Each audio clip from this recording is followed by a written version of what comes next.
Korps Garda Revolusi Islam atau IRGC Iran dan Hizbullah mengumumkan bahwa mereka menyatukan kekuatan untuk membantu pasukan Houthi di Laut Merah. Para komandan dari IRGC dan Hizbullah telah berada di Yaman untuk membantu dan mengawasi terkait serangan Houthi di Laut Merah. Iran yang telah mempersenjatai hingga mendanai Houthi telah meningkatkan pasokan senjatanya ke milisi tersebut. Berdasarkan sumber dari IRGC, Teheran telah menyediakan drone tak berawak, rudal jelajah anti kapal, rudal balistik, dan rudal jarak menengah kepada Houthi.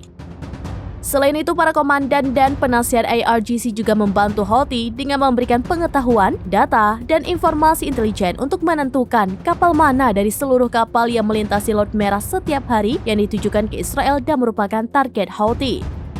Sumber tersebut mengungkapkan bahwa para komandan IRGC juga telah melakukan perjalanan ke Yaman dan mendirikan pusat komando di ibu kota Sanaa untuk melakukan serangan ke Laut Merah yang dijalankan komandan senior IRGC.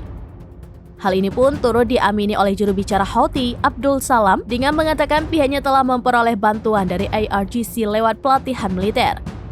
Dia mengungkapkan pelatihan tersebut memberikan manfaat berarti terhadap Houthi untuk melakukan serangan di Laut Merah.